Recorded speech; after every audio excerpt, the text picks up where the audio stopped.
Bitter criticism. Trying to find some news. I mean, reading some news.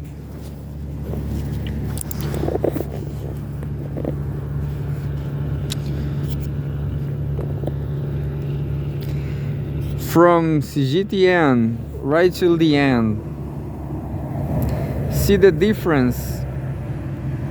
Cgtn privacy policy update. Our privacy policy update has been upgraded. Check the details here. Yeah, of course. I'm not a lawyer.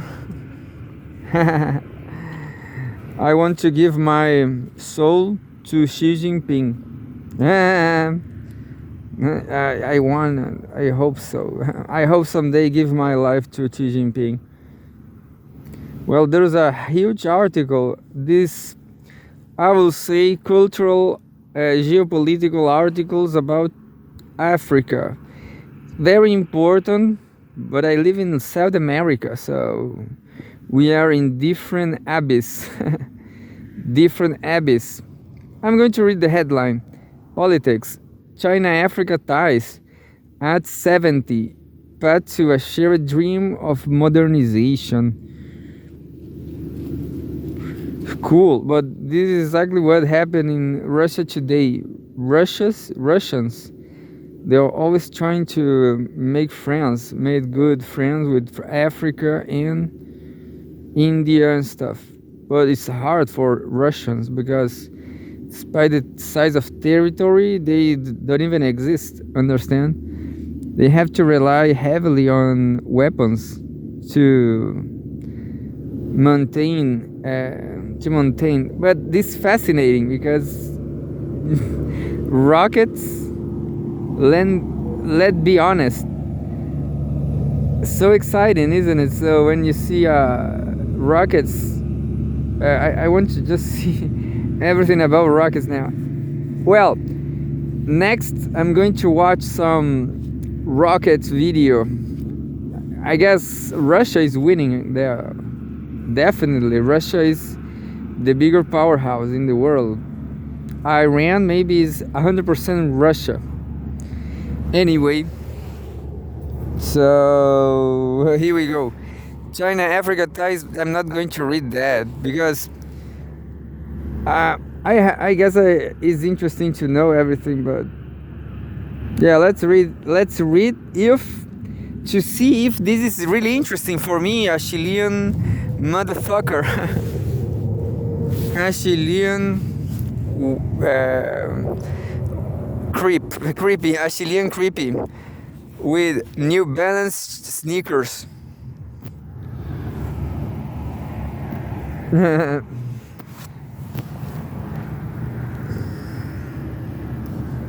New Balance, new sneakers, but I guess this kind of sneaker is still not for me. I'm still figuring out which the best sneaker for me. Maybe I walk too much. I need because I need the scratches, you know. Anyway, let's read. Reading with Tommy.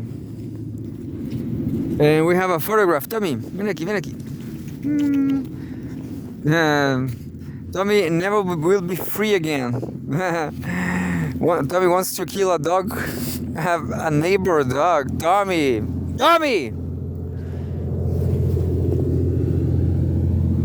And now Tommy's not free anymore.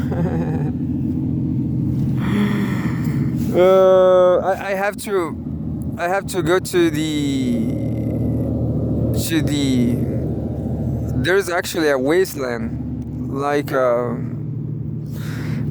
I guess I can go with some advice from the streets and Tommy, of course.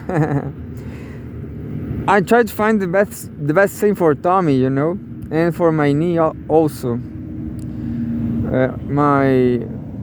It's not knee the name, but anyway. My feet.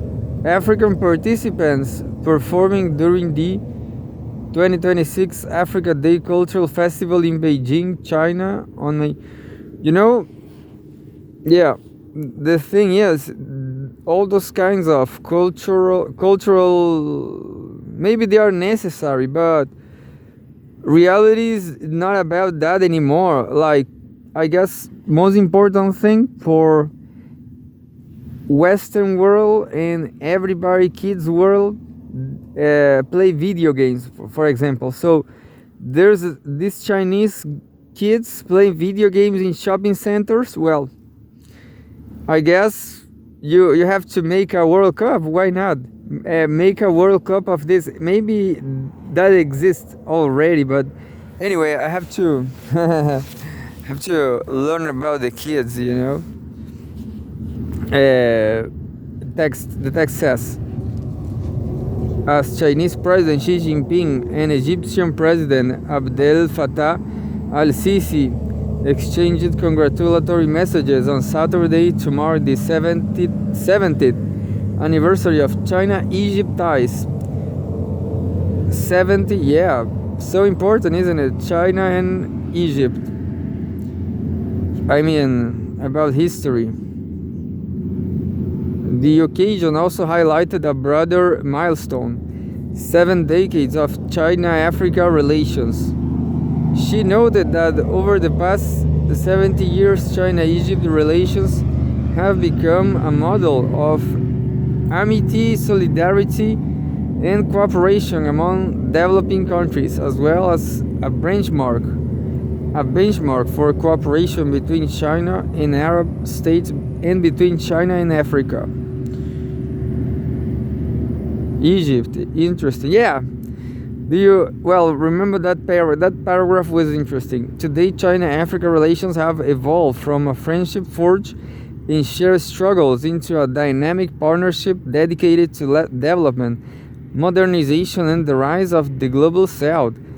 Definitely. So, I guess Africa is better than South America. I mean, maybe, yeah, that's a good comparison because it's intertwined. I guess South Africa is better than Bolivia. Well, that's what people say, Who knows? Who knows that bourgeois, liberal, I don't know. I'm sorry, Marx. Yeah, maybe Bolivia is better than Chile. What you can see in Chile is that it's very stable. That's the question. Stability, people love stability. This is a kind of an Asian philosophy country, People praise a lot about some kind of Asiatic parochialism. So that's what happened in Chile. People don't care about how it's tricky, If you really behave yourself, you will be famous, You will be famous if you know a lot of people from different contexts. If you can make peace in this very society, people will give you everything, People will love you. And well, there's struggles, a lot of kinds of struggles, and I guess you have to face your struggles, and walk. Just like me, at wasteland, garbage land, here in Valparaiso. Maybe it's far than downtown, but it's way uphill, You have to go to the countryside, to the wasteland. Understand? There's no security over there. There's a lot of junkies and street people. There's a guy who said that when he was a teenager, he used to go to the wasteland, but he as he moved to downtown, trying to find some help for his situation of poverty, in downtown, he found more help. Understand? Well, that's the situation of some very chronicle homeless people. Chronicle homeless people. You have to understand them, and it's a really good thing to make friends with them, and for them to understand you. Even this homeless guy made me a prank. He gave me a wrong information about a meal. That's not that's not that. Maybe that's jealousy because I'm not a homeless. You can no imagine how life can be hard without a bitch like Mursi. No, over here is far easier. You can even have a dog like Tommy, because there's nobody here. And now Tommy is not free anymore, understand? So Tommy will never survive on the streets, understand? The only possibility for Tommy will be well, all related to violence and abuse, of course, and drugs, thieves. It's not easy. Global South is not easy. So it's very cool to find people who are you're actually friends, isn't it? Yeah, those are my friends now. Maybe forever, because I cannot travel to any country. I just got some more dogs. Understand? Just have more and more dogs. Yeah, but all these dogs, they are sterilized, so I'm like nobody. Yeah, I'm really nobody with a lot of dogs. And sometimes I take other people's dogs for a walk. Well, I understand dogs, and I know it's not easy for Tommy. Tommy's not free anymore, but I guess it's not the end of the world. Look, here we are in Valparaiso Cliffs. Well, that's why I don't read Cgtn. Understand? Ties. Well, I'm gonna try to try to end this at least one article about Africa. Today, China-Africa relations have evolved, from solidarity to strategic partnership. The foundations of China-Africa friendship were laid during a period of profound political change. From the 1950s to the 1970s, China firmly supported African countries in their struggle for national independence and liberation. Of course. Anyway, here we go. African nations, in turn, played a decisive role in restoring the lawful seat of the People's Republic of China at the United Nations in 1971. Of the 76 votes cast in favor of the resolution, 26 came from African countries, laying a strong foundation for China-Africa mutual trust. Earlier this year, Chinese Foreign Minister Wang Yi visited Africa, continuing a 36-year tradition of making the continent the destination of China's foreign minister's first overseas trip each year, highlighting the importance of China-Africa relations. Over the past 2 decades, China-Africa cooperation has expanded rapidly. The establishment of the Forum of on China-Africa Cooperation, FOCAC, in 2000 provided an institutional framework for cooperation while China's Africa policy of sincerity, real results, amity and good faith further guided bilateral relations. Yeah, despite some bad labor experiences between Chinese people and everybody, isn't it? Anyway, every lazy body.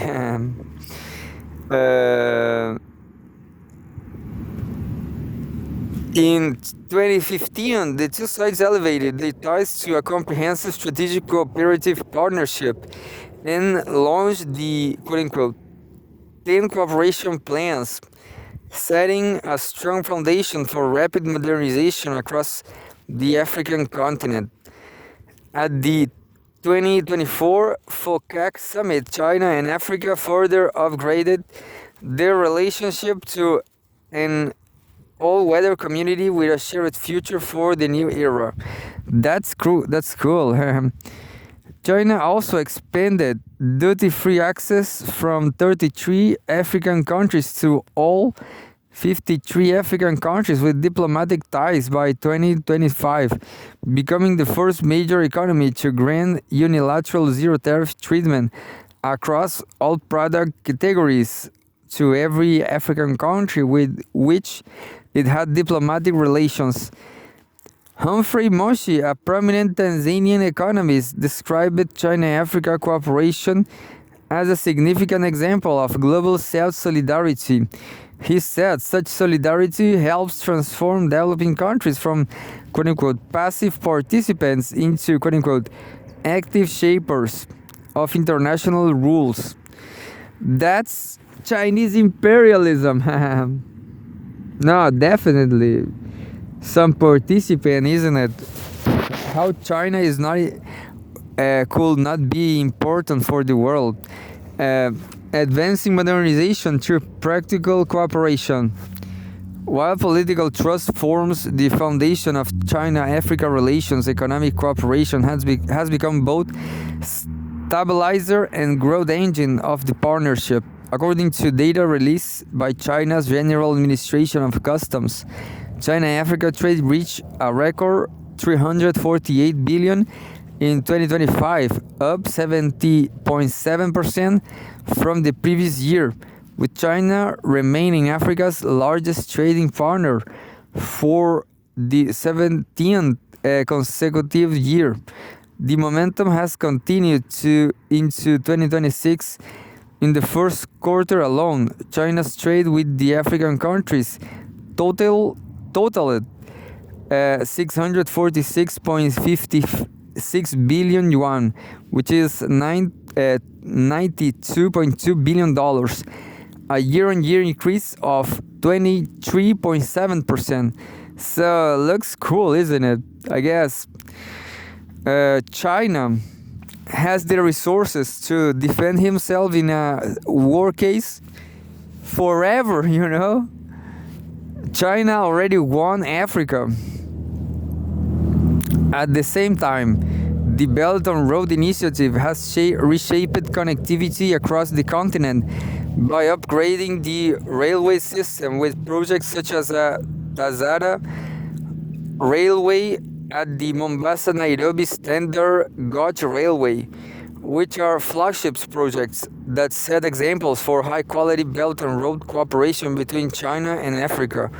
According to China's Foreign Ministry, China has signed debt relief agreements or reached debt relief understandings with 19 African countries as of 2023, making it the largest contributor to debt service suspension efforts under the G20 framework. Meanwhile, China has trained tens of thousands of African professionals through scholarships, vocational training, and educational exchange programs.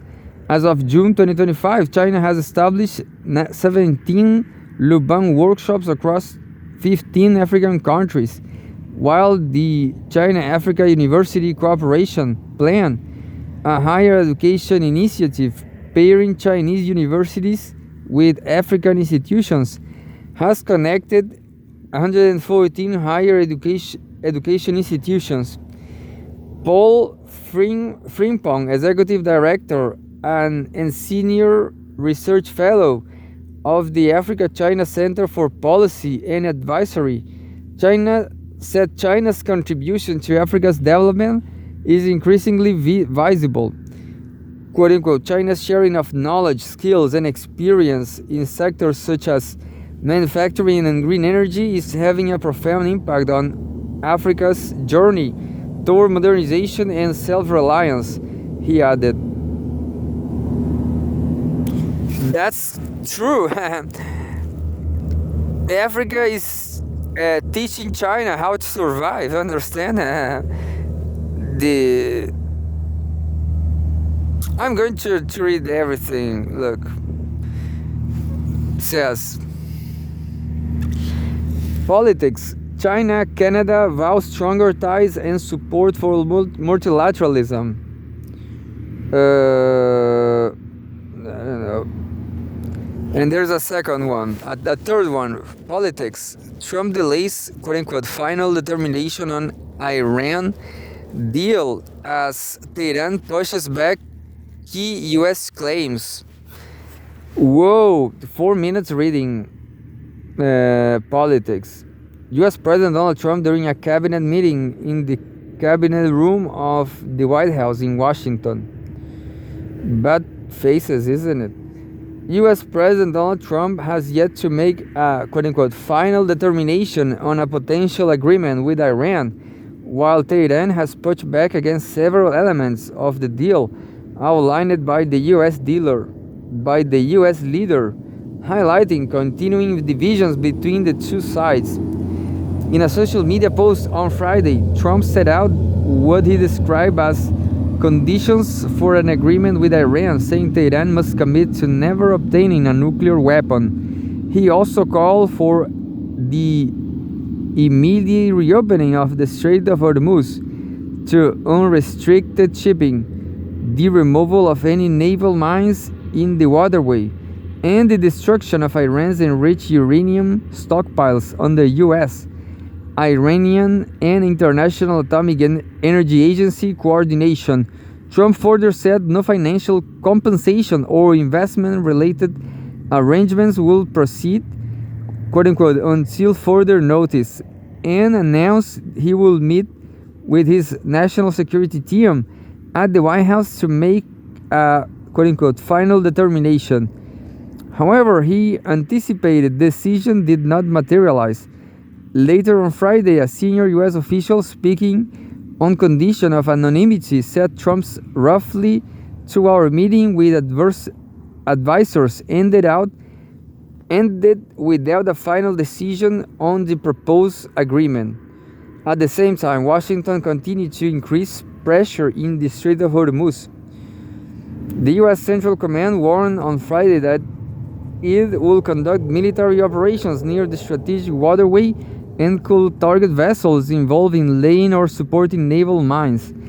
In a notice, the command alleged that Iran was continuing efforts to disrupt mine-clearing operations and safe navigation in the strait. It said any vessel found participating in mine-laying activities could become a military target. U.S. forces also said maritime blockade measures against Iran remain in place and have caused 115 commercial vessels to alter their routes as of May 29. A mixture of truths and lies.